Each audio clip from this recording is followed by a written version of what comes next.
Hi, everybody. This is 1,054 days. 1,054 days since Richard vanished from the barracks there at Fort Bliss. I'm trying to see if I'm on. See if everything is working.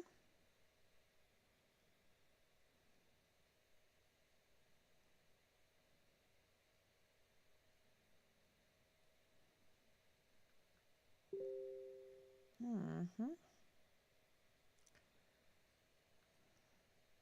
I don't see it. But 1,054 days. And it's been another very interesting day behind the scenes.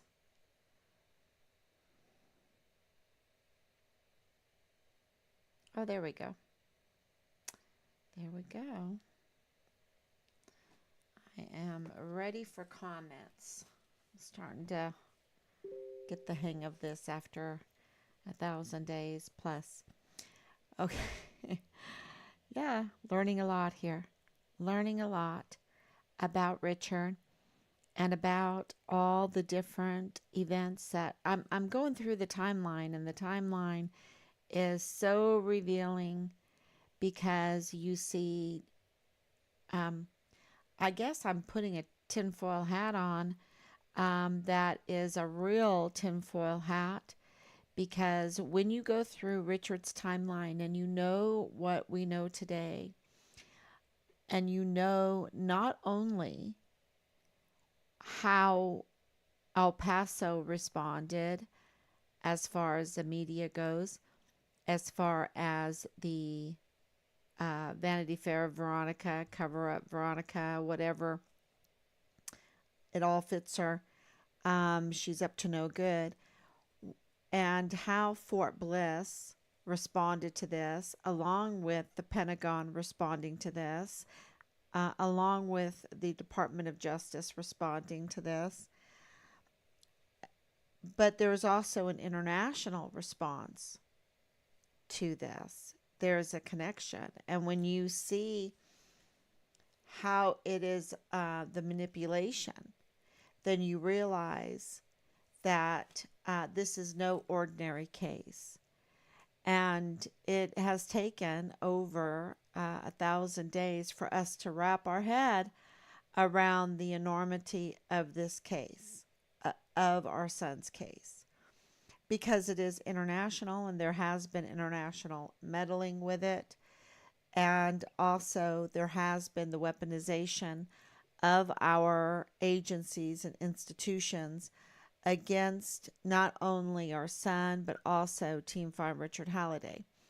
I think the worst of it is against Richard, of course, because we believe at this time he is presumed murdered. He is presumed to be brutally murdered after he was continuously and severely retaliated against. And that started in January, maybe sooner, but according to what I'm seeing, is um, he saw something. I know he saw something because he told us when he was in Qatar that absolutely no way was he going to stay in the army. Okay. They had already betrayed him as far as what they claimed the army was. They betrayed him. It was not the defense of the Constitution, the land, and the people. It was a criminal and is a criminal syndicate. Okay.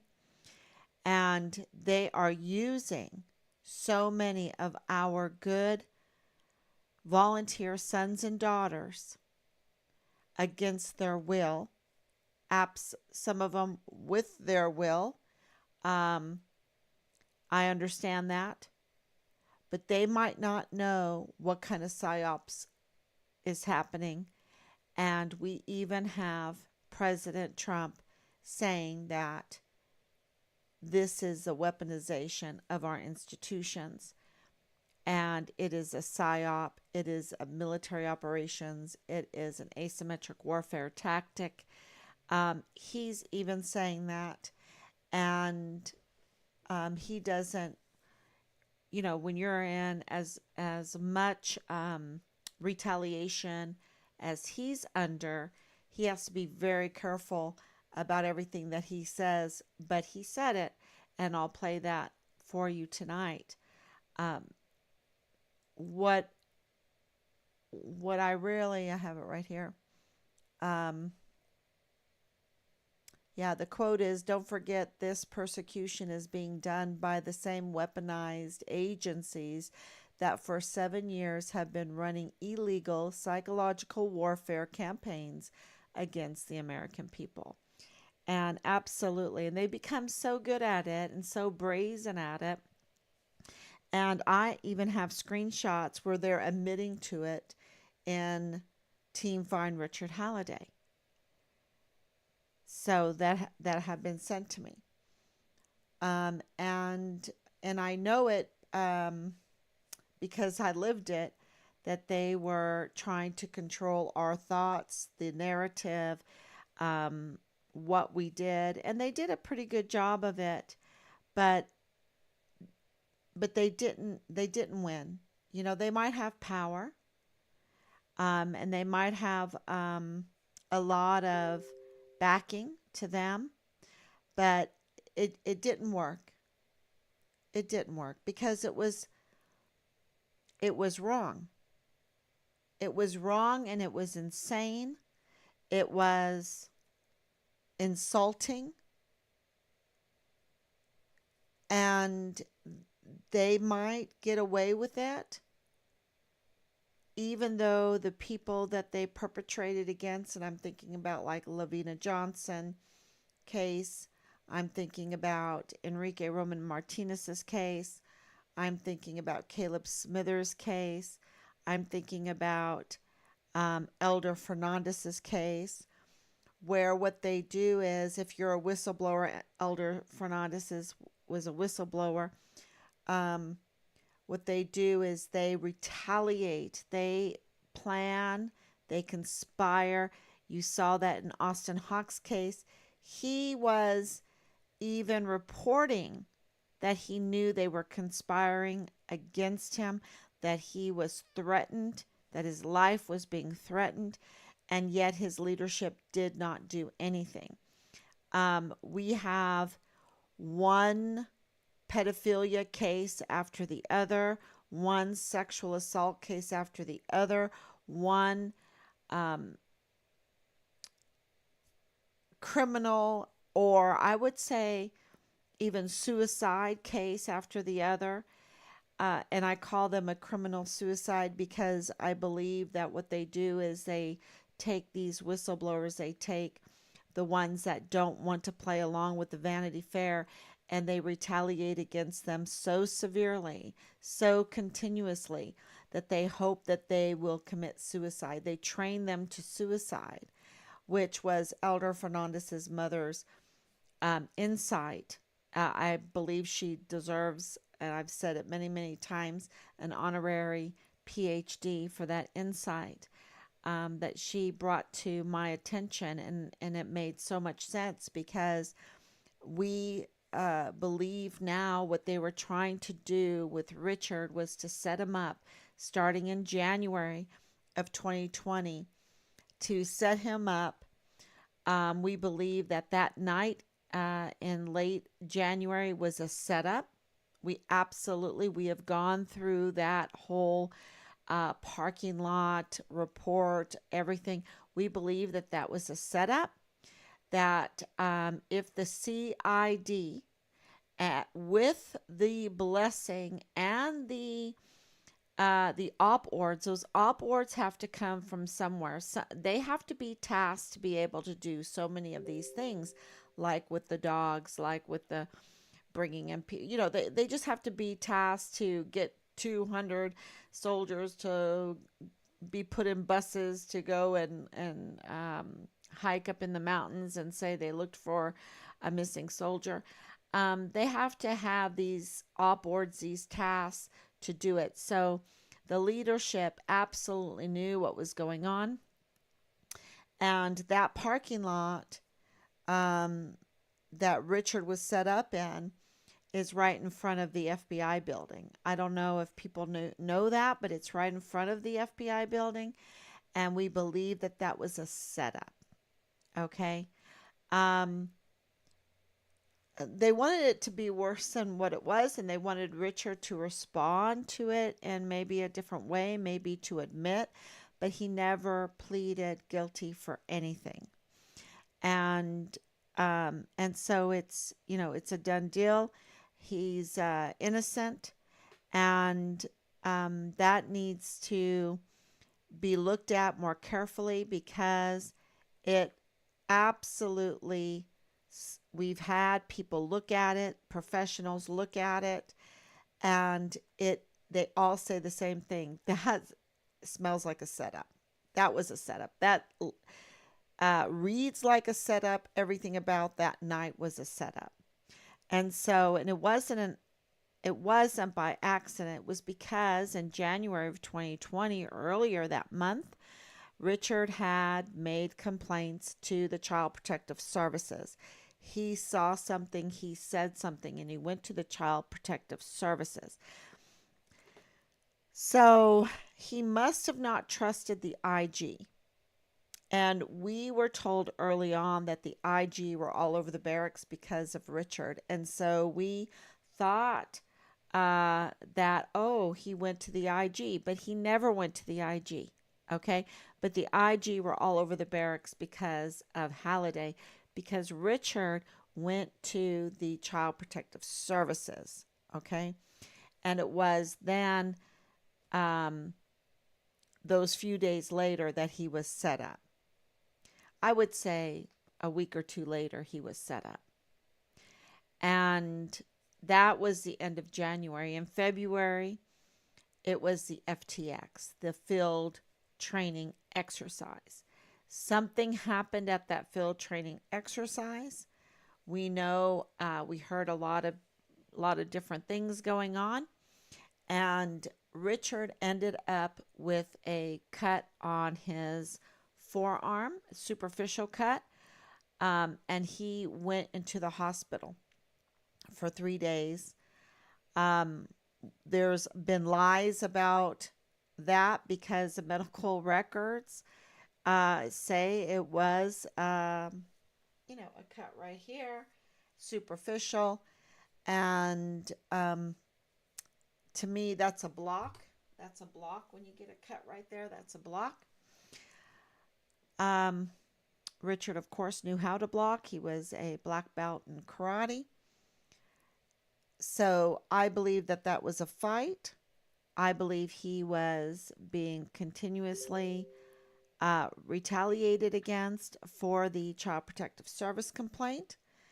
Just like that night, we were talking to the bond agent. She told us, oh my gosh, she was so sweet. When he went missing, I couldn't believe it. So we absolutely know that he was in his right mind. He was fighting the good fight. He made that video. I rather burn my money than spend it on whores and blow, sending a message. He was then targeted. And you have to remember this, that Leilani Hart had her connections in the CID office there at Fort Bliss, so much so with Tavita Nusa that she would brag that she was controlling the CID on Fort Bliss. She was controlling the leadership there on Fort Bliss. She had worked with Clem Coward when he was a colonel. So they knew each other, and I think they knew each other. I think they knew each other well. So I've gotten confirmation on that, And so there you have a conflict of interest with Leilani Hart, with Clem Coward, Leilani Hart with Tavita Nusa, Leilani Hart with the rest of the NCOs, like her husband James Hart, like Jay Paulin, like Jerry Jakovitz, Shaky Jake, I called him, Jerry Jakovitz. And it's odd that two of them work for the VA right now. You know, something not right going on. And we know that you can go to the captains of Richard's unit for answers. We know that you can go to the first sergeants in Richard's unit for answers. And we know that you can go to the platoon leaders in Richard's unit for answers. We know that they change and that, but we know who the captains are. We received a letter from Captain Park. I received a letter from Captain Park. He didn't even address my husband, which is very odd, but I did, and there was no mention of Richard being a whistleblower. That's interesting because if the IG are all over the barracks because of Halliday, and he was causing Captain Park some problems, um, yeah, wouldn't he say because he's whistleblowing? He's seeing something, he's saying something. Um, so we know who Captain Park is, that likes to channel Darth Vader. We know who Captain Yoshida is, crying, really broken up.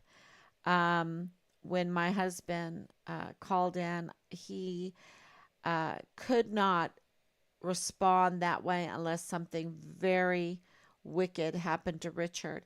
If Richard had committed suicide, they would have said it. If Richard would have walked away, he would never have been, like crying and breaking up and all upset.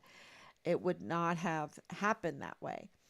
And so we know who the captains are, and we know who the first sergeants are. We know who Jay Paulin is.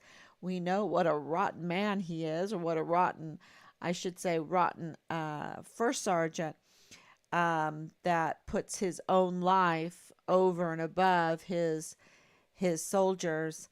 Um, yeah, which means he puts his own life over and above his duties. That's very, very clear here. And we have plenty of screenshots to prove that claim. I'm not just calling names out, I'm just saying what he has declared and confessed of himself. Okay? What he has confessed of himself is he's up to no good. He's up to no good.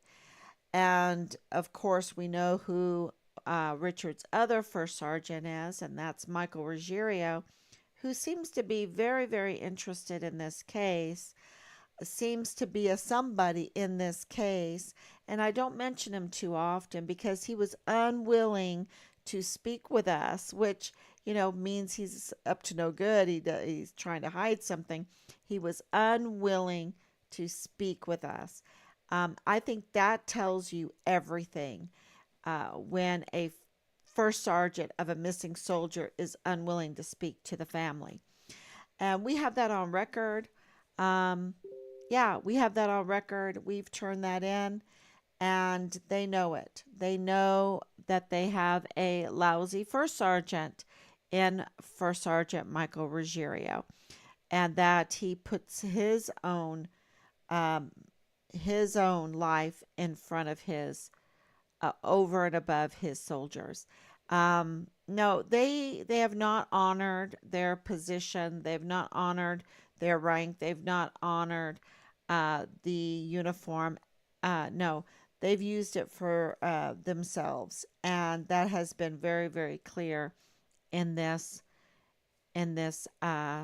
investigation into the disappearance of one of their soldiers, our son Richard Halliday. And we have proof. We have We have his own words. These are confessions by Jay Pollan, confessions by David Park, confessions by Michael Ruggiero, and confessions by Micah Yoshida. So it's their own words. We have confessions by Leilani Hart. Um, so that is very, very clear in all of this. Um, but we don't know who. Uh, the command doesn't tell us, doesn't put forth Richard's platoon leader. Why not? Why not?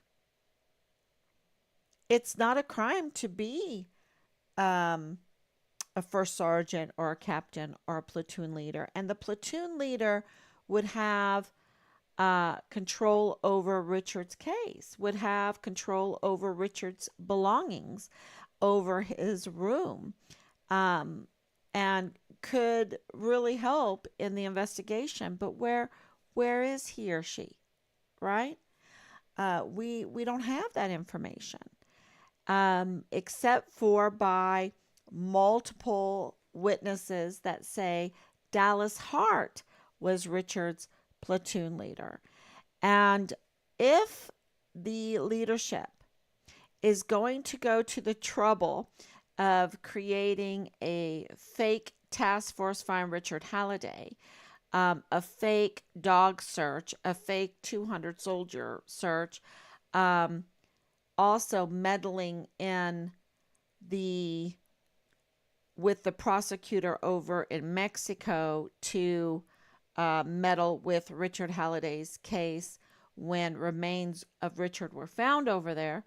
Um, if they're going to go through the trouble with Christine Wormuth flipping off Senator Ted Cruz, our senators and our representative, who knows what was said to them. If they're going to go to that trouble, then of course it would be nothing for them to manipulate whoever, well, to hide that Dallas Hart was Richard's platoon leader. So legally they need to answer for that. And, so we have this huge case. It's a fact that Leilani Hart confessed. It's a fact that First Sergeant Ruggiero confessed. It's a fact that Jay Pollan confessed. It's a fact that David Park confessed. It is a fact that Leilani Hart was having an intimate relationship with a special agent, CID Tavita Nusa, serving there in the CID office, small office, not too many people, when they were investigating Richard's case and on Richard's case. And what happens is when Richard self-reported at the border, the border protectors, they call the watch. The watch is located in G3. That's right, Lieutenant Colonel Bradford Bugado's area, right? The G3, the command, and that command goes to then the CID.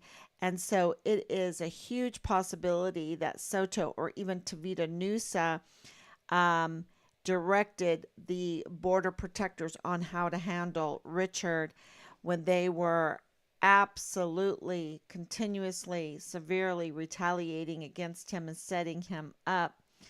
I'm just saying that's a huge possibility.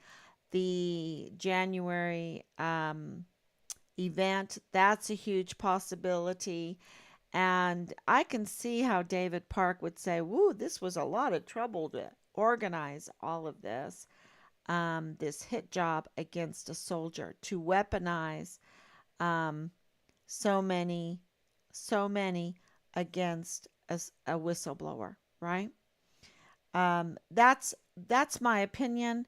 That's what I'm thinking, but it's a fact. The character of these people, they have testified to their own character. They have confessed about their own character. In the case of Leilani Hart, her character is to allow child pornography, to allow a 7-year-old, and the 7-year-old was not alone, y'all. Okay. Um, there was a younger sibling there, to be sexually assaulted in her master bedroom by multiple members of her household. Who does that include, right? Who does that include? And then the incestuous relationship with her sons. And there's more. There's more. There's so much incest going on, right? So she's confessed to that. She notarized that. This is happening while they're in the military. And then is Captain Park not understanding what's going on here? Is First Sergeant Ruggiero not understanding what's going on here? Is Jay Paulin not understanding what's going on here with, uh, Command Sergeant Major Jerry Jakovitz? No wonder he was shaking, because this is all going around. What kind of hold does James Hart have with these NCOs, with these senior NCOs? Um, to even say that he's never heard of Richard Halliday. He's How can a person say, when they are so established on Fort Bliss, that they've never heard of Richard Halliday? No, I don't buy that. I don't buy that. Um, so, and when you don't get official letters responding to all the hundreds of inquiries of Lieutenant Colonel Bugado's father-in-law, telling us that the FBI were hiding the remains of our son that were found in Mexico, and shh, right? It's a secret.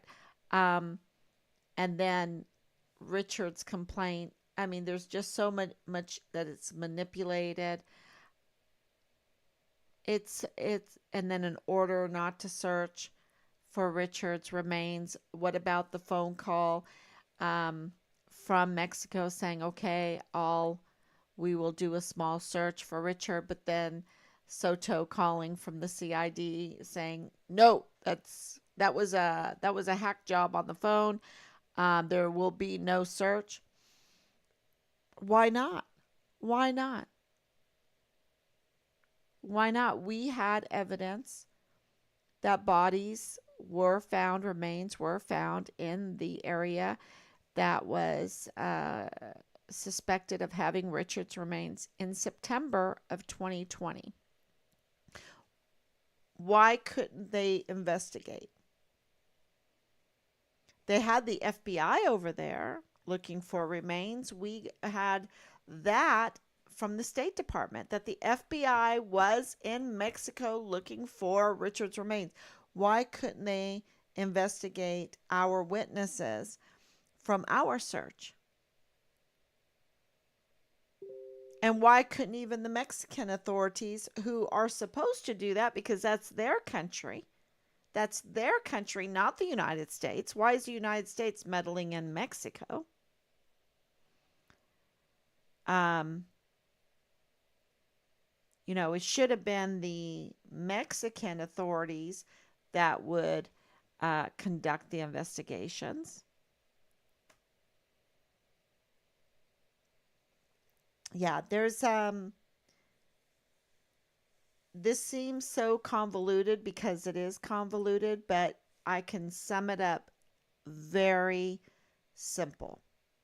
Richard saw something, said something, was exposed, exposed, targeted, retaliated against, and what he saw, what he said, was damaging someone's business plan for billions of dollars, probably millions of dollars, whatever. Um, maybe it was just thousands of I don't think it was thousands of dollars. I think it was a big business plan. Richard knew economics. It could have been the sale of equipment, sale of weapons, sale of ammunition. It could have been the child sex trafficking, human trafficking, which is mostly all women. He could have saw the narcotics trafficking. Um, it could have been a number of things or all of those things combined. He said something to the Child Protective Services and then later to the CID. And those that were commissioned, those that were given um, the duty to look after our soldiers, to care for our soldiers, to have our soldiers back. Do you understand that McGee, he was the SJA. Um, I don't even know if I should tell you what I called him, but um, he didn't have Richard's back. He had Lieutenant General Sean Bernabe's back. He had Clem Coward's back, which okay, fine, but he should have Richard's back too. He should want to fight for justice. That's his job. And as a lawyer, he absolutely knew that what happened in January was a setup job and that they could not use that. That was not punitive against Richard at all and not an excuse for Richard's disappearance. Of course, Richard's retaliation, Richard's murder. Okay, it's not an excuse at all. And they all he knew that Richard never pleaded guilty. He knew that Richard was just in the parking lot. He knew that the calibration of those machines are not admissible in a court. He knew that. And yet, he did not have Richard Six in those meetings. He did not defend Richard at all. Matter of fact, he told us that they had told Richard that if Richard fought this, okay, that he would get 6 years in the brig. That's what he told us, that he told Richard. Richard, so clean, so clean. I'm so proud of him. I really am proud of him. And what he has one counseling slip for a 0.06 BAC. That is nothing. And what they did is use that to totally destroy him. And of course, legally, they don't have anything on him. And that's why he's a yellow Interpol. That's why they promoted him in December of 2022. And that's why 4 months later they promoted him again in April 2023, even though his case is in cold case. So they don't believe at all that he's a deserter. They don't believe at all that would make him a criminal. They don't believe at all that he's AWOL. Okay? They don't believe that at all. Maybe they're reaching out to God a little bit and say, well, at least we'll promote him. Maybe you'll take it a little bit easy on us when we're standing in front of you for your account on who we are. Because let me tell you, when these people stand in front of God, it's not going to be pretty. It really isn't. And no. So a few weeks ago, I told everybody we are in the big leagues. This is in the hands of a federal court, federal justice. This is in the hands of IG looking into this and more and more. And it's going to be a bumpy ride. It's not going to be because we we're doing so much behind the scenes right now that we're going to get flack. And they've put us, the Army, the DOJ, the DOD, the local DA, Veronica Escobar, the Vanity Fair woman that likes to cover up things um, and do nothing right. She doesn't really care about anybody but herself. They have put us in a very dangerous situation because this is an international uh, problem, an international case that has over the border, um,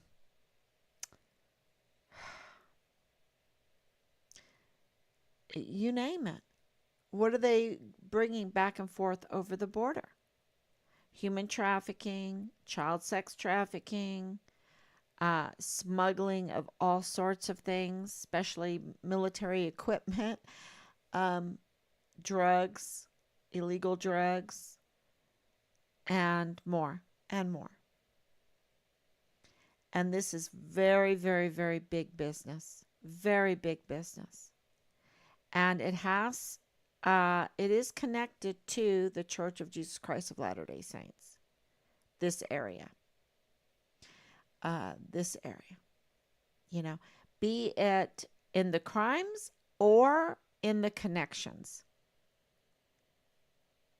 It has to do, this is Romney area. Romney world. With the Farnsworth and the what are they, all the different names. They have a lot of property, a lot of control, and it puts us in huge danger just because we want to know what happened to our son. What string did he pull on that would harm somebody's paycheck? I don't know. I have a good idea.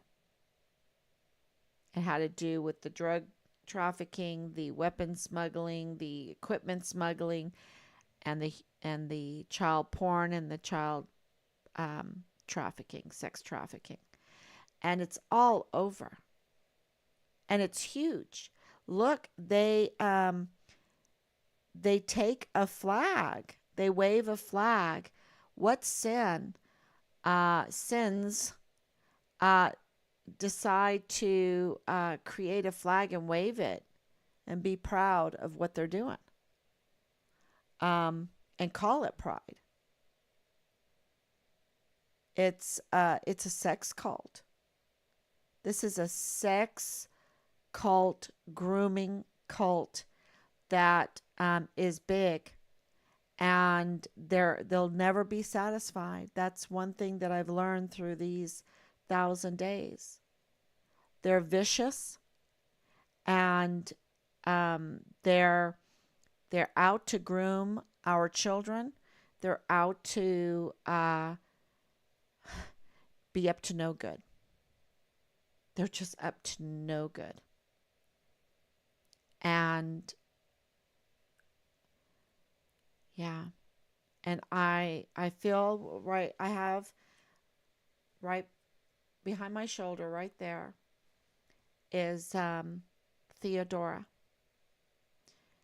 And she went through so much. And I call out to everyone who's been groomed and who has been told lies and knows that they're vicious now, to free themselves from these sex cults, the survival of the fittest, and hurting young people, hurting children. Let's say it, hurting children. It's these sex cults are part of this whole pedophilia And let me tell you, Richard would never participate in that.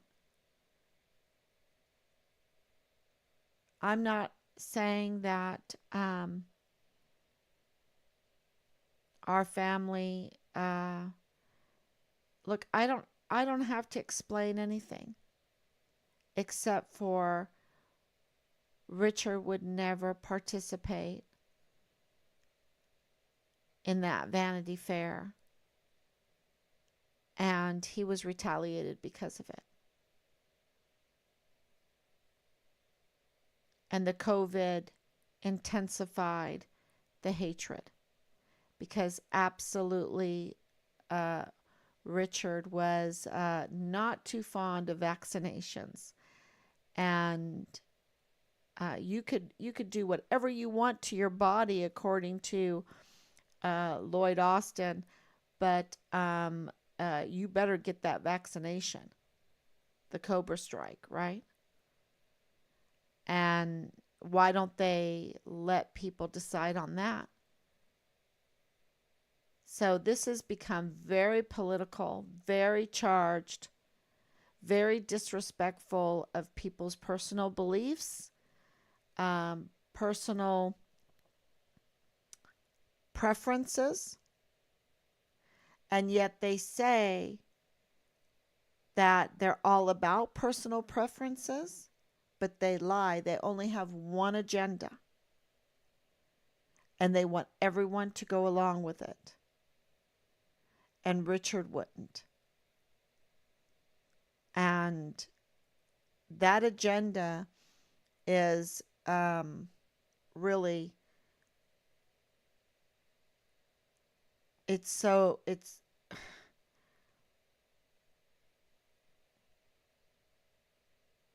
that agenda to wait 2 years to report a 7-year-old that was raped in your house in your master bedroom by multiple members of the family, to wait to let people know that your sons are engaged, that there's incest. I mean, is that where we're going? Because it's not going to stop there. That's why they have these doggy cults, because it's going to just be so nasty and ugly. And that's not love. I don't care what they say. That's not love. And to involve children in all of this, it's not love. And even the consent between adults, God's not okay with it. God doesn't consent. I can't say, oh, you consent to murder someone, I consent to murder someone, so we're going to murder someone. And the person that we're murdering might consent too. Maybe they don't want to live. Maybe they've been retaliated so much. It doesn't make it okay. Consent is not the okay pill, right? Or the law. It isn't. It really isn't. And they've done very well trying to make it the law. Oh, you can consent, I can consent. And then we're going to call it the real deal. No. God doesn't consent, and it gets so brutal, and it wound it up in the murder of Richard and many, many others in the past. Many, many others. And I hope that all makes sense, because this has been the weaponization of loads of money, loads of time, loads of access. They've had access. They've been given access to things that they should have no access to. The leaking of documents, the leaking of files, the manipulation of files, the manipulation of videos, the going missing videos. Um, I wonder if they have a video of those gathered to hurt Richard. You see, because there's loads of CCTV footage that should be captured on Fort Bliss. And we were told there's no CCTV footage. There's no CCTV footage. And then all of a sudden they goes, oh, well, yeah, we're going to look at a little bit. And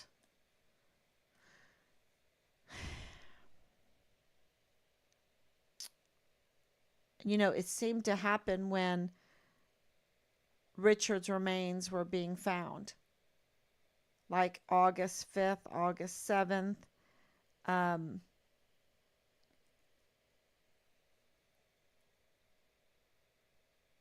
Oh, yeah, maybe we should look at something. I don't know. I'm going to do the timeline for that too, for this, when the CCTV footage, when they allowed that to be looked at. And then, the witness that said that Richard had walked away was not even anywhere near Richard, was found out to be lying about Richard. And, so it's just one botched investigation after the next in Richard's case. So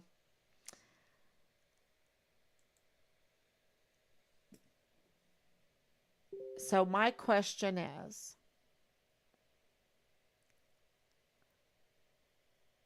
if people are saying, oh, Dallas Hart is not the platoon leader, then who is? They had plenty of time to manipulate. And I know I'm all over the board today, but it's all one big puzzle piece that's fitting together very clearly, because I maintain at this point, until I get a letter that is an official letter, I maintain to this point that Dallas Hart at some point was Richard's platoon leader, because I have the witnesses that say it.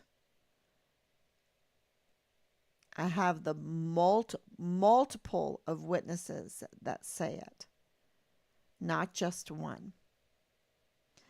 And with that, it makes sense why Leilani Hart would want Richard's file.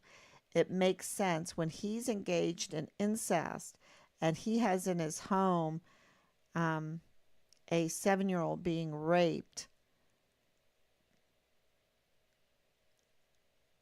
And more, and the child porn.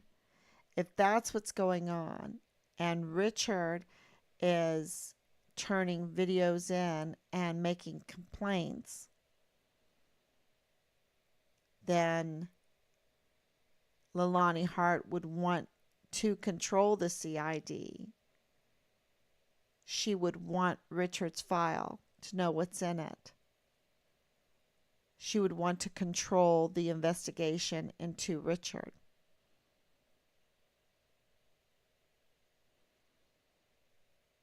Absolutely, that would make sense. And there is a conflict of interest, a double conflict of interest, because even Jay Pollan, and don't tell me they don't know each other. You understand, these NCOs, they know each other. They are in themselves a close-knit group. And Jay Pollan has Ron Steig, that also was a special agent in the CID at the time.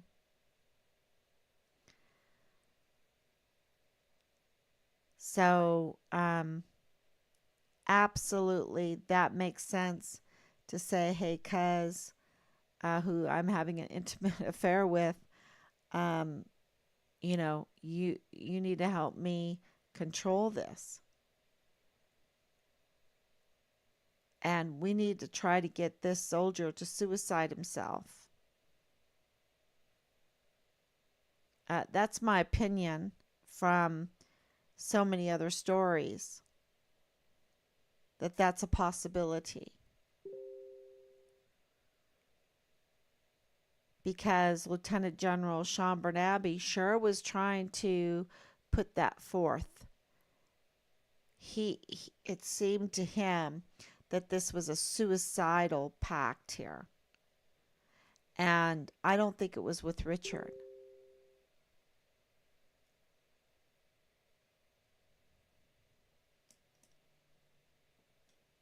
They wanted the complaints to go away. And then, Richard, not knowing about Tavita Nusa, complained to the CID. And we've been given the information that Tavita Nusa was assigned as Richard's victim's advocate. We haven't been given a victim's advocate. Who's our victim's advocate? Is that the PAO? No. Is that the Casualty Affairs Officer? The CAO? Where's the DA? Bill Hicks in all of this. Where is he in all of this? So the lack of duty, the negligence, the dereliction speaks volumes. But like I said a few weeks ago, we're in the big leagues and things are happening behind the scenes, and we're going to get hit back. We're going to get flack. And, is that a good thing? Well, it means that we're over the target. And absolutely no way would they, and when I say they, I'm talking about the DOD and the DOJ and the Attorneys USA there in El Paso and the Congress representatives. They would never act the way they have if Richard was just an accident. No. It's very clear. So thank you, Danielle. Thank you, Anicia. Thank you so much for coming on with your prayers. It's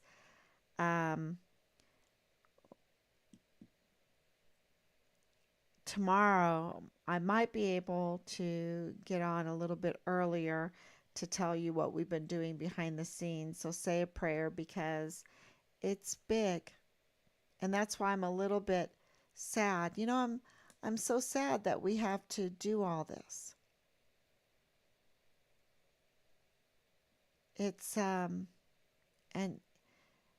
yeah, I guess I just don't have the malice that they have. I'm so sad.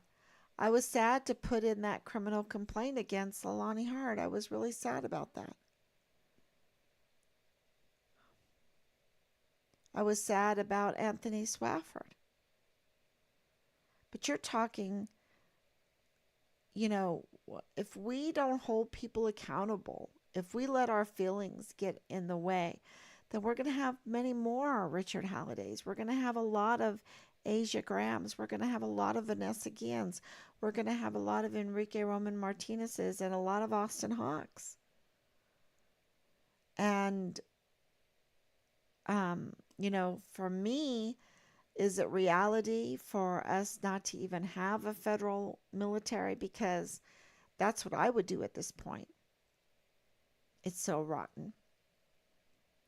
But if I can't do that, at least I could restrain some of the evil. Let them know that we're watching and we're keeping track of what they're doing with their pedophilia. Let me play this. Don't forget, this persecution is being done by the same weaponized agencies that for 7 years have been running illegal psychological warfare campaigns against the American people, much as if they were trying to destabilize a foreign country. From the Russia hoax.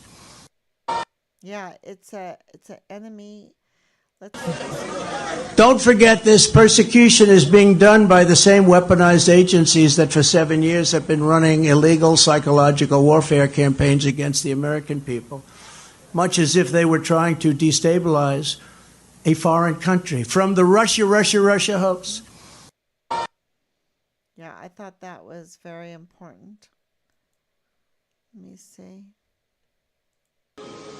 Most infamously Especially because of his indictment today. of all, Hillary Clinton set up an illegal private server in her basement. You never heard this story.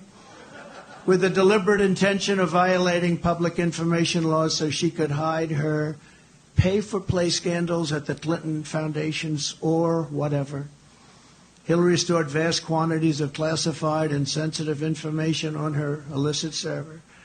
Some of it happened to leak. It leaked into Anthony Weiner's computer. Remember Anthony Weiner? Into his computer. You don't want to be on his computer. And that's not even funny because And all of it was illegal because thankfully she was never president. She didn't have the powers to declassify. Thank you. Thank you. She didn't have the powers to declassify. It's a big difference. And neither did Joe. You know, Joe didn't have. Do you mind? Have a drink. So I think that's really important too because to be on Anthony Weiner's laptop absolutely connects you with pedophilia and child sex trafficking. And I think that is, at the highest levels, we're experiencing this cult like atmosphere with the pedophilia. It's far more serious than just a flag, y'all. It's far more serious. So Ukraine got a phone call from Mel Gibson. He actually did the final edit. Ukraine got a phone call from Mel Gibson. He actually did the final edit of The Sound of Freedom. That's how we know each other, but not well enough that I'd be getting phone calls. And he told me that he was in Budapest at the time. This was right hours after the invasion, and he said he supports a bunch of orphans in Ukraine, and he was worried about them, and he asked if I could help get them out. So now I've got 12 from my wife, I got about 13 others from Mel Gibson, and I'm thinking, okay, I got this list of kids I got to get out. I told Mel, I said, you got to help me. This is going to be expensive. I won't ask you for direct donation, but can you help me film this? Let's film what's happening so we can get people to understand and they can support us. He said, no problem. He helped us get set up and started filming. 4 months later, what I thought was going to be maybe a documentary about Ukraine ends up being a 4-part docuseries that's almost done. It's being produced by DNA Films and executive produced by Tony Robbins.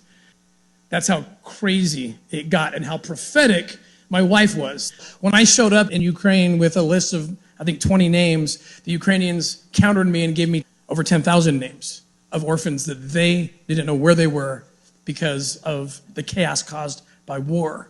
And more importantly, and more frightening to me, was the fact that I know that human trafficking is a $32 billion a year business. It's the fastest growing criminal enterprise in the world, and I also know how kids get forced into that market. And it's through vulnerable situations like in the aftermath of a hurricane, mostly in a developed country, or an earthquake, or in this case, a war. And so the traffickers call it harvest time. And that was the intel we were getting. And so we weren't just there to extract those kids, but look for leads. And it really was a miracle what happened. It's one of these things that, faith precedes the miracle. I take a lot of comfort in the fact that there's only one time in the scripture where Jesus gets mafioso. It's righteous because it's Jesus doing it. But if you listen to his words, it's mafioso. He says that it would be better for you to have a millstone cast about your neck and you thrown to the bottom of the sea than that you would hurt one of these little ones.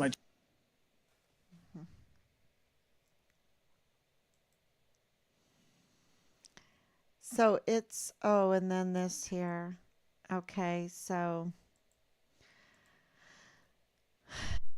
I'm being sent these stories. Let's see if I can get this on here better.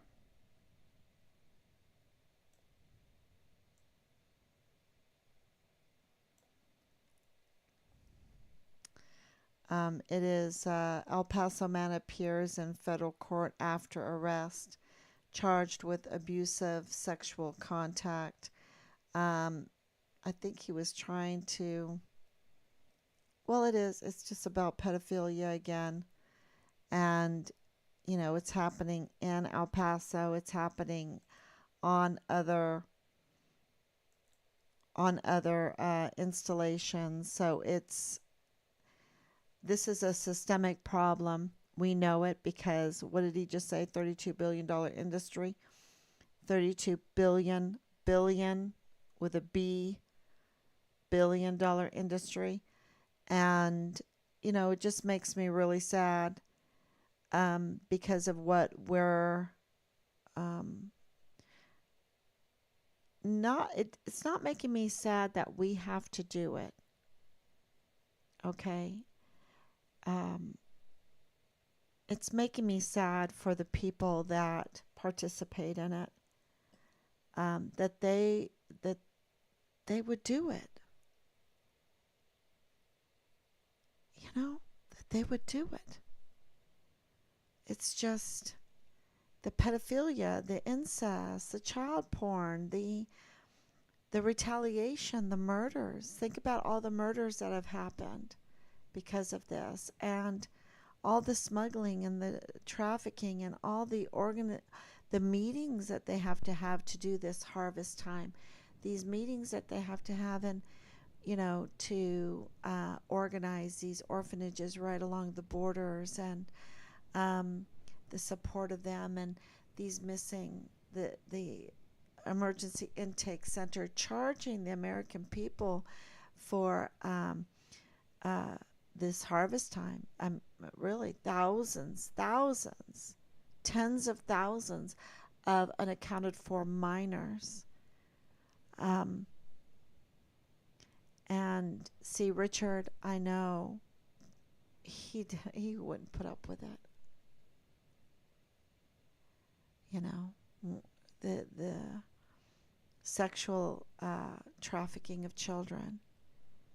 He wouldn't want any part of it, and he told us. He said it was so bad. He goes, I'll talk about anything, but not the military. It's so bad. And I wish that he would have told us more? Of course. But I don't know if we would have totally understood at that time. I really don't. And we've had to experience, I guess, the retaliation. There was this movie Rob was watching yesterday, a brief movie, and it was sometimes your house has to burn down before you know. This pastor was saying this in this movie, meaning that bad things have to happen for you to understand. I don't know. I just don't understand that, but this has been absolute hell for us. And one thing that I can say is that I've learned that our government and our agencies are up to no good, and they're not doing what they claim to do. And our DOD, those 44 four-star generals and admirals are up to no good. They're working for foreign and domestic enemies. And are there some good ones? I'm hoping, I'm praying that some of them are doing something good.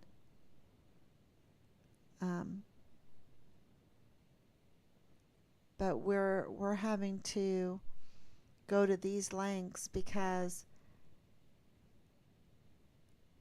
there is a criminal syndicate that is being exposed right now.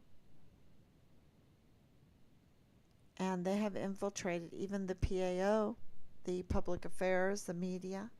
I mean, where's Miss Kocherga in all of this? She absolutely knows that I exist. I talked to her a couple of times now. Where's Natasha Paloma in all of this? They're just ruled by their publisher. See, Kercherga is more powerful than Natasha. Um, and where's all these newspapers and everything? Because I released the map. Gosh, so much has happened today. Um, Let me show that. Here's the map that I released um, of the locations, these autopsy reports, three locations, three autopsy reports. They coincide pretty well, even with the dates, because we even have dates on these. Even the dates coincide really well. And, this needs to be answered. Where are the generals to demand the answers to this? Right? Um, where is this? Where is the Department of Defense, the Department of the Secretary of the Army, the Secretary of Defense? Where are they to demand answers to this? To demand that the family gets answers to this. And it's been crickets, y'all. It's been crickets. You get people that will uh, write you something, or you can call, but we want things on paper because we've been lied to so much through the phone calls.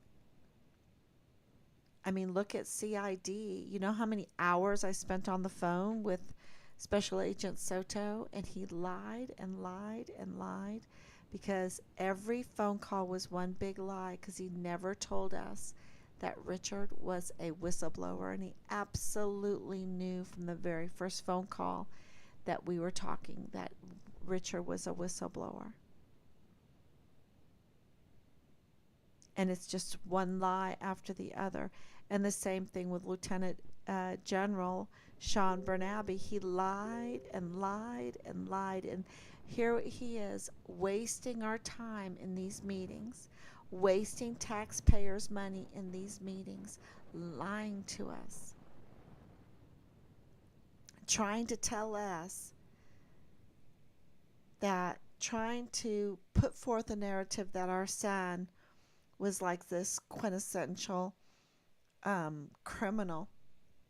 And here he is, a yellow Interpol, and they come to our house to search our house, and they don't even have a warrant. And Richard is supposed to be the criminal. They are the criminals. They are the criminals. They're up to no good. They are false witnesses. They twist and turn every narrative to cover their rear ends. If it's not covering their rear ends, it's covering the actual crime that they have perpetrated. And they're all up to no good. And that's what makes me sad. Because we were told there's 5 warrants in Richard's case, and now we learn there's 15 or more. So with every warrant, you have to have probable cause. With every warrant, that probable cause has to convince a judge to sign off on the warrant. That's if you have a decent judge, right? So who's the judge? That's one of our inquiries. That's one of the inquiries. Shouldn't we know what judge is signing off on these warrants? 15 warrants. When you hear 15 warrants, and when you hear that there's been crickets, then you absolutely come to the conclusion that Richard was murdered.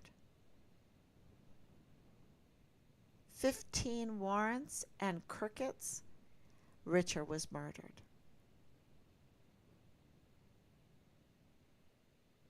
That's a conclusion you come to when like, let's say you were in a class and that scenario was given to you. It's just that simple. And so here, this morning, I put together this to let people know. And there's so much more to these autopsies that we read. You don't really want to read them. But what they do tell us, is that the remains found in these autopsies claim to be Richard Halliday's. They say Richard Halliday's remains, and that they were fragmented and dismembered after he was tortured and brutally murdered. And it was definitely planned out because of how it was done. So maybe, maybe if you're the PAO for Richard Halliday, you can make yourself the PAO for Richard Halliday and share this. Maybe we will drive them to answers and pray that this is not true, because it's pretty brutal. And why we haven't gotten it on the first day, some phone calls saying that paperwork is on its way to confirm or to deny what happened here. So, okay, everyone, thank you so much for coming on, and God bless you. And I know that's kind of sad information, but we have a systemic problem of pedophilia, systemic problem of sex cults. It has infiltrated into our government because it's used to control people and to manipulate people, blackmail people. And Richard saw something, said something, and was very retaliated against in this whole thing, to the point where he is now the Vanessa Guillen absent soldier, the first absent soldier on the Vanessa Guillen absent soldier flowchart. So, yeah.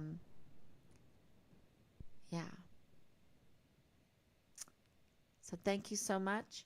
God bless you, and I will be back tomorrow, God willing.